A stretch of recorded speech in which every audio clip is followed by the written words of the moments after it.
Hello, everyone. This is Mark with Speak Brave Podcast. Welcome, everyone, to the show. Today, I am delighted to have a special friend back, a business partner and a business associate, Hasheem Francis. If you remember, a couple years ago, we did an episode with you at Speak Brave Podcast, and it was one of the very successful for you and for me as well. So we welcome back to the show Hasheem Francis, co-founder of Built to Prosper Companies. Hey, Hasheem. Hey, Mark. How you doing? Thank you for having me here at Speak Brave. I appreciate the opportunity to share our message with your audience. It's amazing. You always bring so much insight and value.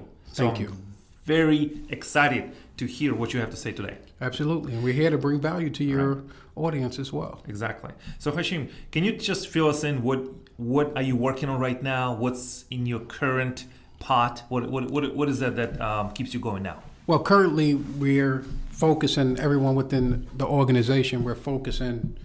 Many years ago, my wife and I, we signed ourselves under a 20-year agreement to produce 20 books. Right now we're at 13, so we have seven more books to go. So we're working on those projects, and we're currently continuing to build the marketing aspect for the magazine, which is an international magazine. So we have a lot of work to do. Okay. I'm interested. So was it an agreement you wrote between each other or with the publishing house? Well, years ago, I shared this story on another radio show. Years ago, when we got into the authoring business, or the best-selling authoring business, as I like to call it, we found out the publishing industry was a very shady business. It wasn't what it seemed to be. Once you go behind the curtain, you see the things that go on. We were working with a publishing company. That company tried to take advantage of us and own full ownership of our book, our first book that we came out with, which was cash only. Right. Some things transpired where we were able to stop that. Okay. My business partners and myself, we decided, why don't we go out and find a publishing company that's for sale, that currently had projects under wrap. We can buy that company, rebrand the company, and take full ownership. Right. So we found a company, purchased that company, rebranded it to BTP Publishing Group. From there, when we purchased the company, my wife and I, we decided, since we already have books in place, we signed ourselves to an agreement, to a 20-book deal agreement. Wow. And that's when we came out with Built to Prosper. Wow. So it started off as writing books on financial education. Then it came out to the leadership and business development, and that's where we did the agreement. Right. Thank you for sharing this, Hasheem. And I think this is a point of inspiration for everyone who would like to go in business with their spouse, right? It is wrought with benefits and risks, possibly. So with that it's very delicate, isn't it? When you work with your spouse. I mean, can you tell us a little bit about that? You have to love what you do, and also with your spouse, she has to be, or he has to be, truly involved into what you're doing. We call it buy it into the mission. Can you say it again? Buying into the mission. Okay. As business partners. Right. If my wife and I decide to say, this is what we're going to do, we're going to build this company, this consulting firm, this marketing company, we have to be on a timeline. We also have to have a business plan in place. And there also has to be bylaws that we adhere to. Okay, between each other. Exactly. And also to the company as well. Okay. Because we're buying into the mission. Right. If we get lost along the way, we'll have these bylaws, we have these agreements in place to keep us back on track. Right. If anytime any one of us go outside that scope, we know what's need to be done to bring us back in. Right.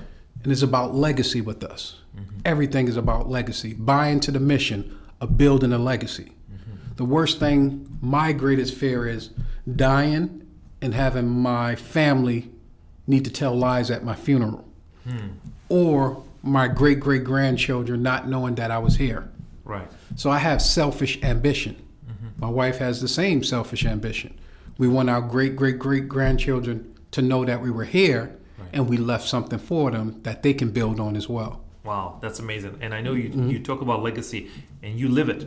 You live it, you go after it. That's right. So in your current world, what kind of challenges do you encounter on a daily basis? Something that you go against the wall? Something that you like, you know what? The biggest challenge any business owner is going to face is staying motivated. Yeah. It's a constant fight. It's a constant.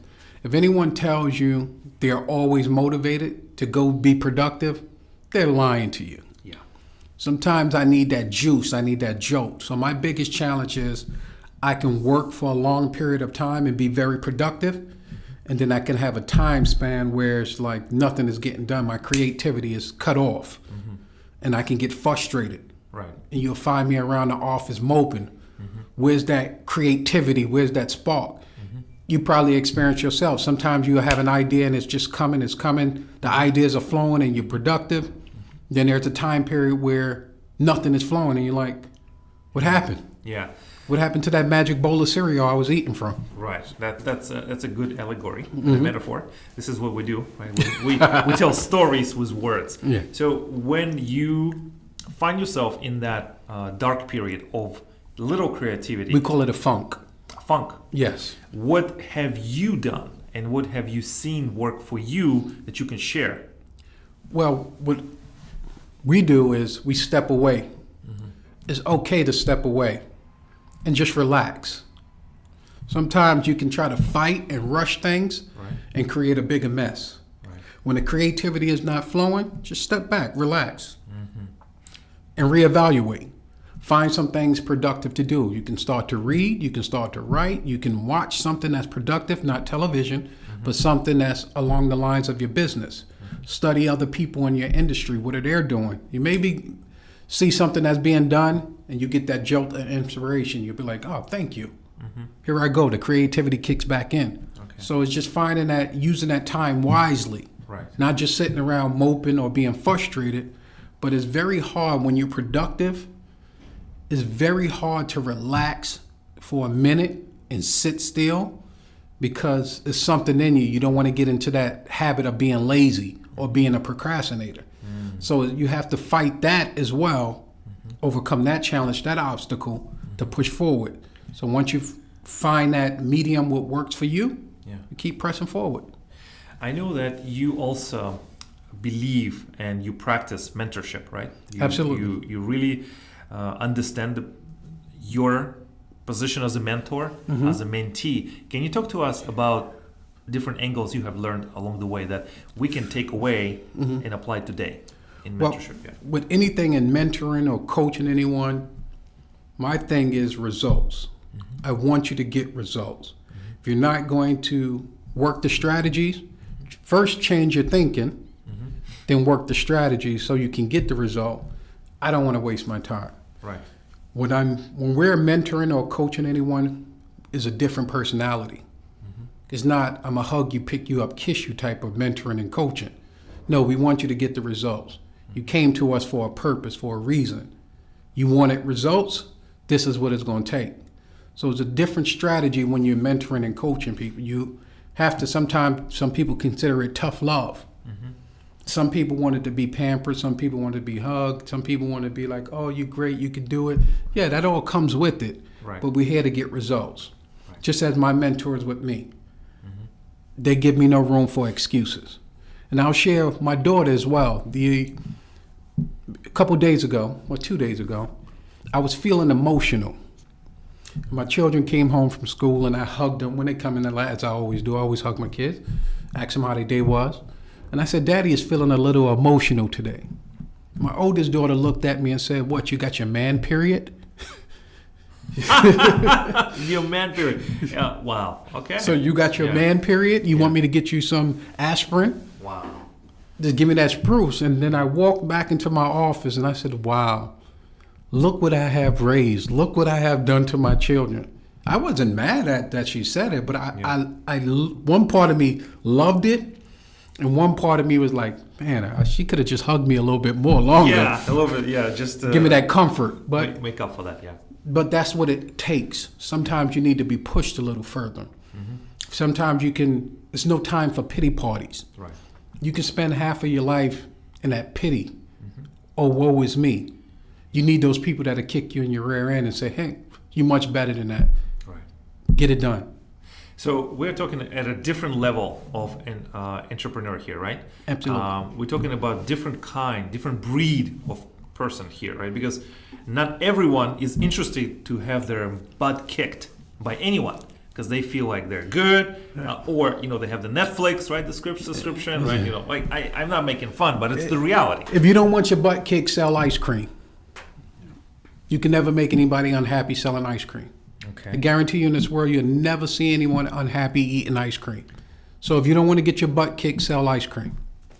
Other than that, you're in the wrong business. Okay. All right. Well, this is amazing. Like I said, you always bring so much value. So what kind of projects are you working in your business enterprises now that you have a vision for? Well, what we're working on now is we have Built to Prosper for Entrepreneurs about to be released, which I'm very excited, which will give the entrepreneurs, those that have a vision, how do they bring that vision into fruition?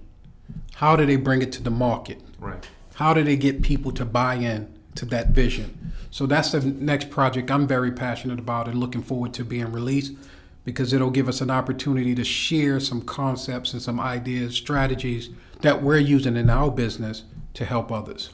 Who would be the perfect client or the perfect consumer of this new project? Somebody who is thinking about the idea, or somebody who already has the idea, tried it, it's not working? Who is the perfect person that would need to see it? I would say both, because if you have an idea that you've been thinking of for so many years, that means you're procrastinating. Right. There's something in there to help you get over that procrastination. Okay. To the person that has an idea that they implemented but it's not working, is somewhere along the lines, there's a reason that it's not working. Right. There's something, a step that they missed. Okay. It can either be in having the right team around you. That's very important. People want people that will always agree with them around them. That can be very bad for a business. You need people around you that'll challenge your ideas, or someone to tell you that idea doesn't make sense. Go back to the drawing board. Or you need to do X, Y, Z. So it's having the right people. It could be the team.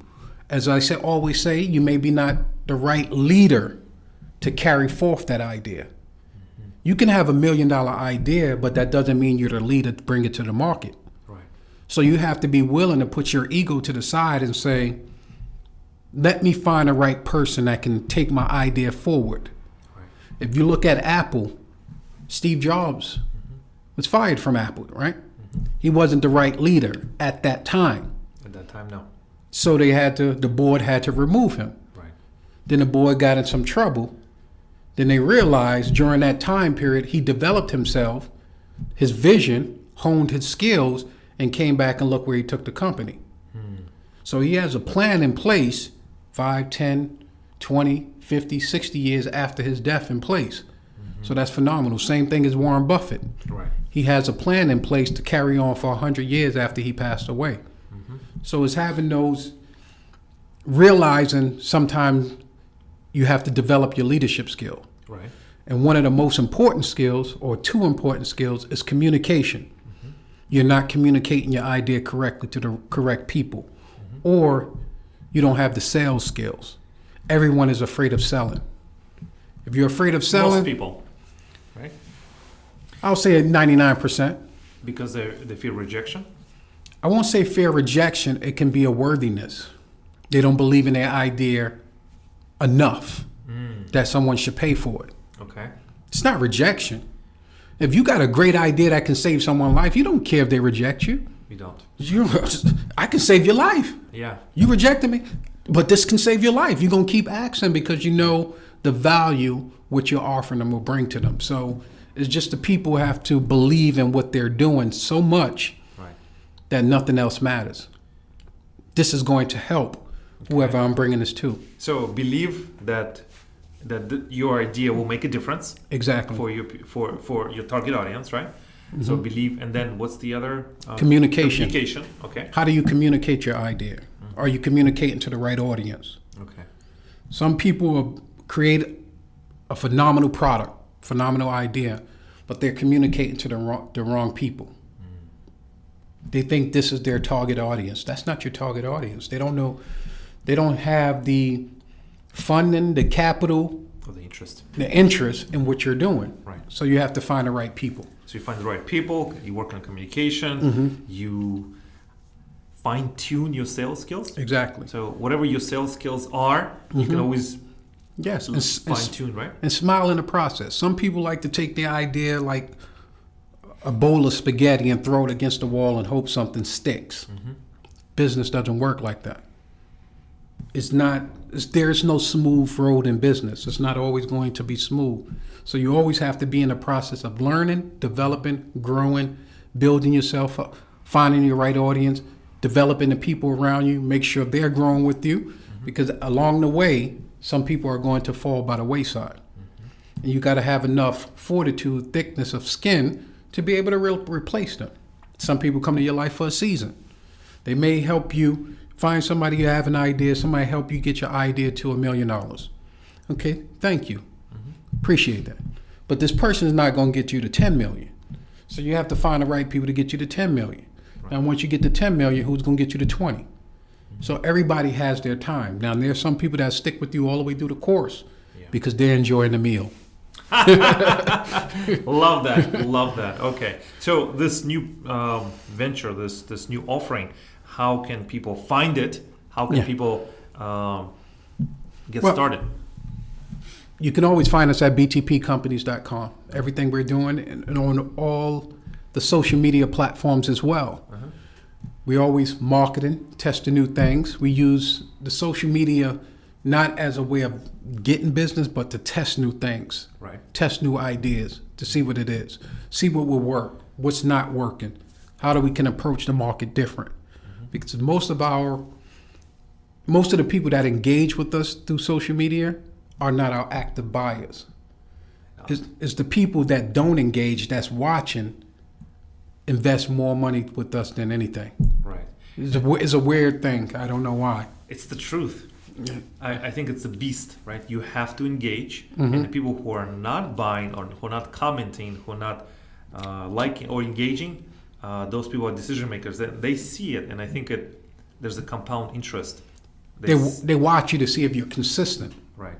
You have the decision makers watch you to see if you're consistent, if you're really about that business. I'm the same way. I'm a decision maker. Yeah. So if someone says they have an idea, I watch them to see how long they're going to promote. I'm going to watch to see if they're going to even ask me to buy. Right. Or they're going to even send me an inbox message. Right. So I sit and watch because there's a lot of products or businesses I want to support. But the person that has that idea, they stop promoting. They give up. They give up. Right before when I want to engage and say, hey, I want you to be a part of what I'm doing. They give up too soon. So they give up too soon because of why? They're looking for likes. They're looking for engagement. They think those are the people that's going to buy. Decision makers, it takes 7 to 10 exposures of your business before they engage. I mean effective exposures, not just something you're throwing out there. Right. So they have to see it 7 to 10 times before they engage. So you are talking about the buying cycle, the Exactly. buyer journey that Exactly. they have. First they encounter you, awareness, Yeah. interest, a little bit they get closer to you, they look at you, and it's we know this, right? We know this from business, and we know this from Make sure you live in what you're saying. Right. You're living what you're speaking. You're living what you're teaching. Is this really you? Right. Because a lot of people can hide behind a computer and just type stuff. Some people can just type positive messages and you meet them in person and they're nothing like that. Right. For somebody to have this great elaborate marketing scheme, but once you get to meet them in person, they're like, It's not tested. I won't do business with that person. It's just that likability factor. People want to do business with people they like and trust. No like and trust, absolutely. Exactly. So it's a different. People they want instant. They don't want to put the work in because they see some people use social media and get rich very fast. Yeah. Are you in a fast game or are you in a long game? Right. I think what I have seen, and I think I heard you speak, if you truly want to be successful, you have to pay your dues. Exactly. And it's not just you. Yes, you do have to play by all the rules, but you also have to look deeper inside the rules and see if you can make your own. Absolutely. And make your mark. Absolutely. Because the competition is very tight, not just domestically, but internationally. And if you miss out, you miss out. It's a global business. People just look at the local market when they push send or share. They're just looking locally. The big boys are looking globally. Right. It's a global business. It's a global business right now. Yeah. You got to you got to think globally. You got to respect other cultures. You got to know how to play if you just say you're in New York City. Right. The culture may be different here in Florida. Culture may be different in California. Culture is different in Texas. Culture is different in China. Culture is different in Singapore. Culture is different in Tokyo. Right. Culture is different in UK. Culture is different in France. Culture is different in Russia. You got to know how to adapt. How do I bring my idea to the market, and how do I navigate in all these cultures? Yes, in a agile way, in Exactly. a fast way. Exactly. That is the truth. That's amazing. Hasheem, we're coming to a close of this interview. It is fast-paced. You have shared a lot of nuggets with us. What would be your final thoughts? And then also how to get in contact with you so the listeners can engage. My final thought is, if you're listening right now, make sure you listen to this again, because there's some things that were said that may missed over. But listen again, grab a pen and paper, jot down the strategies, and then go implement. And then after you become successful, just send me an email, or you can buy me a yacht. But I could be reached at all through social media platforms, Hasheem Francis, or you can go to www.btpcompanies.com.